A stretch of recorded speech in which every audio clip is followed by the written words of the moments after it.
Connaissez-vous votre maison de fond en comble? Est-ce que vous l'avez fait régulièrement inspecter? Moi, honnêtement, là, bon, je dirais pas que c'est cher, mais c'est comme un peu plus cher que je voudrais. Moi, je ferais inspecter ma maison chaque année. C'est comme un plaisir que j'ai de me balader dans ma maison avec quelqu'un qui connaît ça, les maisons. Sébastien, en régie, est d'accord avec moi. Je suis d'accord avec C'est toi. vrai? Oh oui. Non, avoir quelqu'un tous les ans avec lequel je me promène dans la maison qui dit « Hey Seb, ça, tu pourrais peut-être regarder ça. Oh, t'es en retard de 6 mois pour ça. » Cette prise-là, me semble qu'elle est proche du lavabo. Puis là, la fan, il y a de la poussière dans la fan. Mais Ça serait un plaisir. Qu'est-ce qui vous fait frétiller comme je ça? sais pas. Moi, Prendre soin de sa maison. C'est important de prendre soin de sa maison, moi, son Sébastien, on est foyer. des jumeaux cosmiques, en fait. Je commence à Probablement. On penser. aime les maisons et les chiens, puis on est... Ah non, j'allais dire on est performant en vacances. Je suis performant en vacances, pas toi. En même temps, je me dis, quand vous prenez soin de votre maison, quelque part, il y a une métaphore où vous prenez soin de votre intérieur. Il y a quelque chose, hein? Voilà. Oui, c'est bien d'accord. Mais pour moi, c'est pas il y a prendre soin là, comme puis oui, je suis d'accord avec ce que disait Sébastien, mais moi c'est de comprendre. Tu sais, une maison, c'est compliqué, il y a plein de systèmes, il y a de l'électricité, de la plomberie, de la ventilation. Puis tu sais, il y a des choses dans les murs que au quotidien là, tu regardes Netflix, tu penses pas, mais coudonc, il y a un conduit, puis il y a l'eau qui redescend, puis il y a la sump pump dans le sous-sol. Tu sais, c'est comme plein d'équipements qui ont chacun leur spécificité, puis c'est tu sais une maison là, ça a l'air simple, mais c'est très complexe quand même. C'est de la musique à mes oreilles, ça. Je veux apprendre tout ce qu'il y a. Parce qu'on l'a pas fait, le cours de charpentier, menuisier. Puis on n'est pas électricien. Puis on n'est rien, On en fait. connaît là. rien. On connaît rien. Combien dans mon entourage ont eu des problèmes de moisissure dans les murs? À Trois-Rivières, il y a eu la pyrotite. Il y en avait plein que je connaissais, là, les problèmes de pyrotite. Puis l'année passée... Pyrotite, c'est la pierre qui a été utilisée pour... OK, ben écoute, Oui, j'apprends des choses en écoutant me Isabelle. fait pas Ben, confiance. ben non, je connais la pyrite, je connaissais pas la pyrotite. Bon, puis moi, ce que je trouve là-dedans, j'ai perdu mon idée. Mais ce que je trouvais là-dedans, c'est que l'année passée, on faisait beaucoup de segments vis cachés avec Yannick Parent. Ouais. Puis je me disais, même les gens qui font inspecter leur maison, quand arrive le temps d'acheter une maison neuve, parfois, tu le sais pas pareil ce que tu achètes. Tu sais pas si l'inspecteur a fait une bonne job.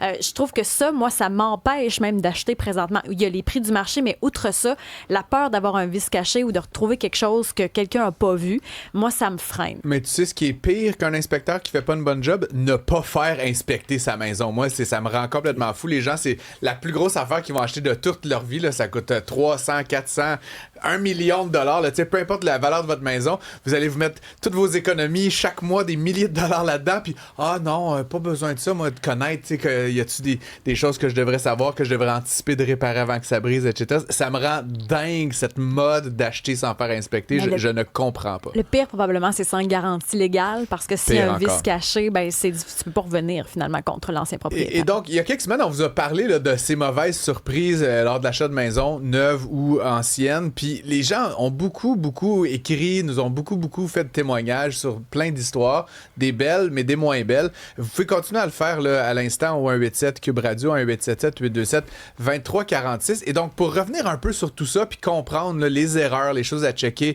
on a décidé d'inviter Daniel Fortier, notre inspecteur en bâtiment préféré maintenant. C'est rien de moins. Daniel, merci d'être avec nous en studio. Merci de m'inviter. Bon, là, premièrement, on fait quoi pour savoir si l'inspecteur est compétent ou pas? Parce qu'il n'y a pas de normes, là, tu sais.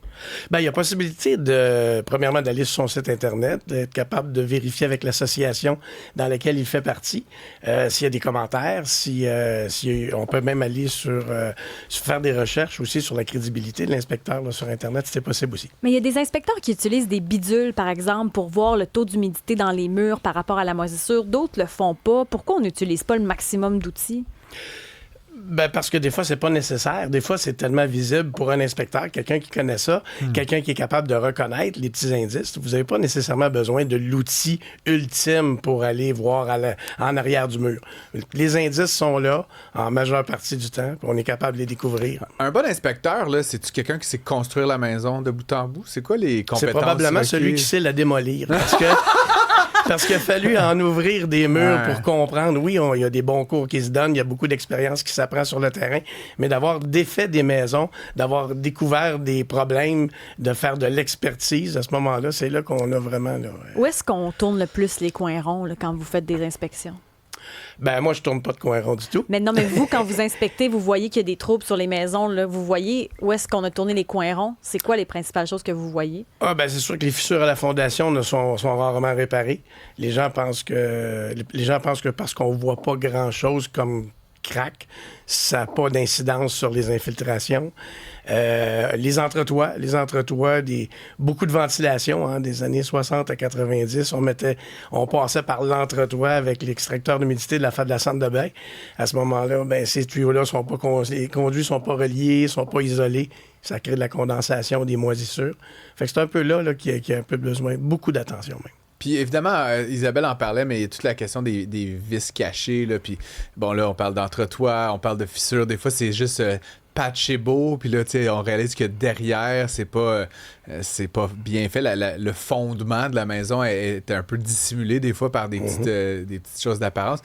Bon, évidemment, comme inspecteur, vous n'allez pas creuser dans la maison systématiquement, mais est-ce qu'il y a des petites choses que vous essayez d'observer justement pour rattraper sur le fait ceux qui essayent de mettre une couche de peinture pour faire disparaître? En fait, c'est de la voir, cette couche de peinture-là. Okay. C'est de voir de quelle façon qu'elle est installée. Ça a-t-il été fait sur une parcelle de mur? Ça a-t-il été fait sur la grandeur du mur au complet? Est-ce qu'on a vraiment fait un beau camouflage? On a fait toute la pièce au complet avec... Mais les réparations, généralement, sont visibles. Est-ce que le prix qu'on paie pour un inspecteur est gage de succès? Tu sais, quelqu'un à 300 $ versus quelqu'un à 700 $. Est-ce qu'on a plus confiance en celui qui coûte le plus cher ou c'est de la poudre aux yeux? Je vous dirais que c'est un peu comme aller manger au restaurant. C'est pas parce que tu payes cher que tu as vraiment un bon produit quand tu le mets à la table. Un bon trio Big Mac, là. C'est ça que t'as envie, là. Avec suffisamment de sel sur ça les frites. Ça vaut au moins un toqué. J'y vais pas là. Non, il est modeste, on aime ça. Maxime du Saguenay nous dit, il me semble qu'inspecteur en bâtiment, ça mériterait un ordre professionnel. Définitivement, ça prend plus d'encadrement. Par contre, on n'est pas beaucoup. C'est pas comme les ingénieurs, c'est pas comme les technologues, c'est les infirmiers. Il y a plein de monde dans ce domaine-là. Nous, on est peut-être 600 inspecteurs au Québec. Ouais. Fait que c'est difficile de créer quelque chose avec ça. C'est quoi le pire que vous avez vu en inspectant des maisons? Oh boy! Racontez-nous, on veut tout savoir. Le pire que j'ai vu, je suis rentré dans une maison en plein hiver à -20, puis j'ai pas enlevé mes bottes parce que mes bottes restaient collées au sol parce que c'était pas nettoyé. Dans l'armoire, j'avais un chaudron avec de la nourriture qui se faisait 6 mois que c'était dedans. En ouvrant l'armoire. Des choses comme ça, oui. C'était des fouilles archéologiques que vous faisiez, là. C'était pas une inspection de maison. Non, les gens demeuraient là. Puis, est-ce que c'était des chimistes? il a joué dans Breaking Bad, en fait. C'est ça qu'on le dit pas, mais c'est un comédien célèbre, Daniel Fortier. Mais une chose, je suis déjà tombé dessus, par contre, c'est des barils de potassium, de cyanure de potassium. Hein? Et il était désaffecté, mais il était dans l'entretoit. Quand je suis arrivé, je suis tombé direct là-dessus. Mais ça aurait pu être très dangereux. Ça aurait pu être très grave, là, les conséquences de ça. Là, celle-là, rien, parce que c'était bien désaffecté, mais quand je suis tombé là-dessus, j'ai eu des frissons. Est-ce qu'il y a des bobos qui sont pas si graves que ça? Vous inspectez, il y a des choses à faire, mais l'acheteur peut quand même prendre la maison, puis ce sera pas trop grave. Un silicone qui est déchiré au linteau. Le linteau, c'est la portion au-dessus de la fenêtre. Il n'y a pas beaucoup d'eau qui remonte dans la vie. Ça descend. Quand ça pleut, ça descend. Quand ça neige, ça descend. Fait que ça, c'est le genre de petites choses qui peuvent être étirées, mais on recommande quand même de les refaire le plus tôt possible. Bon, maintenant, si, mettons, on est acheteur d'une propriété puis qu'on veut trouver un inspecteur, tu parlais, le prix, c'est peut-être pas le meilleur discriminant, là, c'est peut-être un indice, mais mettons qu'on veut passer 2-3 inspecteurs en entrevue, là, en fait, c'est juste un rapide coup de fil. C'est quoi les questions qu'on doit poser pour s'assurer? Ses formations, son expérience, qu'est-ce qu'il a fait dans la vie.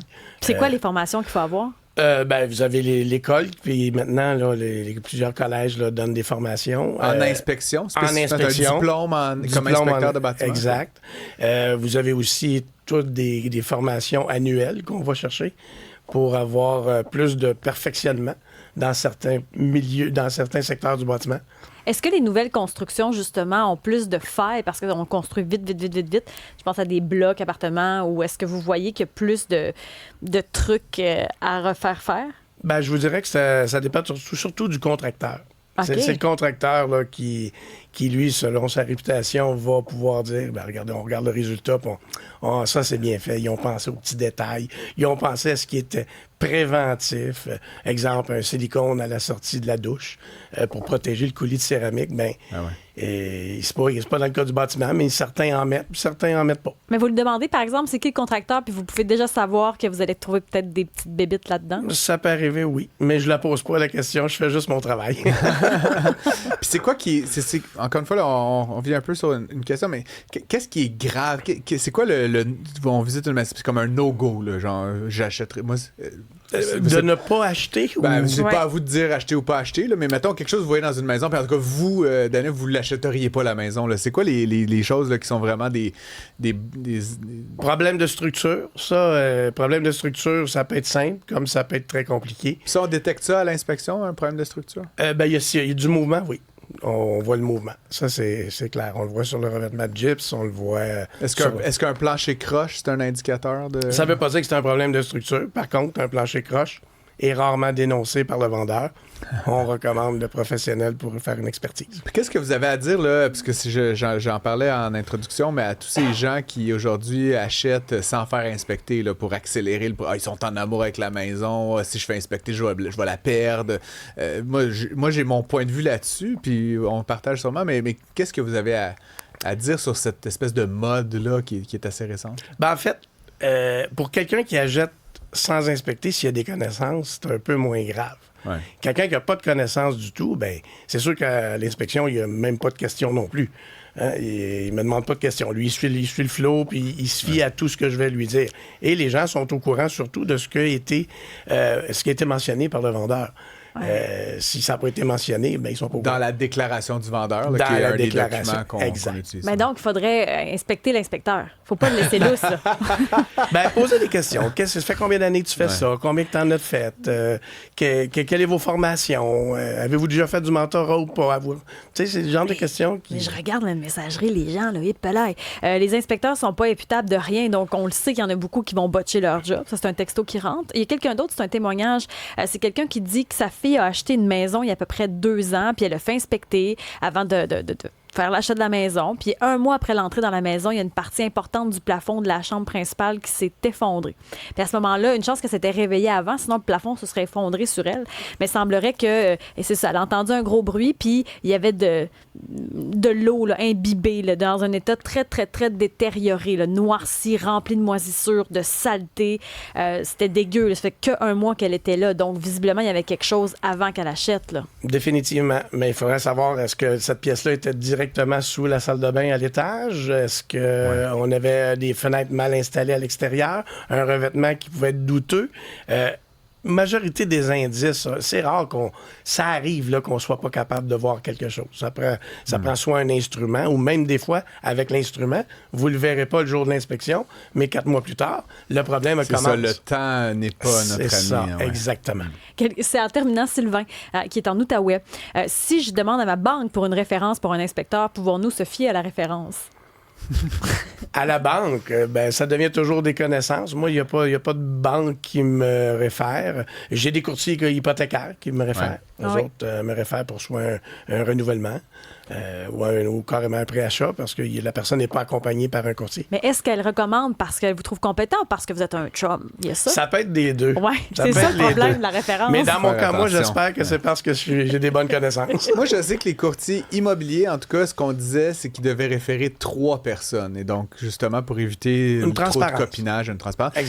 Sébastien et moi, on aurait une proposition d'affaires, Daniel, pour toi. Là, on en parlait, on voudrait se lancer une business. Ouais. C'est un système d'abonnement à l'inspection. Fait que là, tu nous fais un prix, puis à chaque année, tu reviens à la maison, puis tu refais une inspection. Super bonne idée. Ça serait un meilleur deal là, sur le tarif. Sébastien, tu proposes quoi comme tarif? Sébastien serait...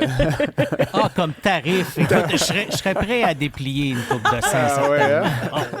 Mais je pense que vous êtes en train de partir quelque chose d'intéressant. Je suis sûr. Puis je suis sûr qu'il y a des auditeurs et des téléspectateurs qui vont être d'accord avec ça serait une très, très bonne idée de faire ça. Moi, je serais bien, bien partant. En tout cas, Daniel Fortier, inspecteur en bâtiment, merci beaucoup d'être passé en studio. Toujours un plaisir de te parler. Merci.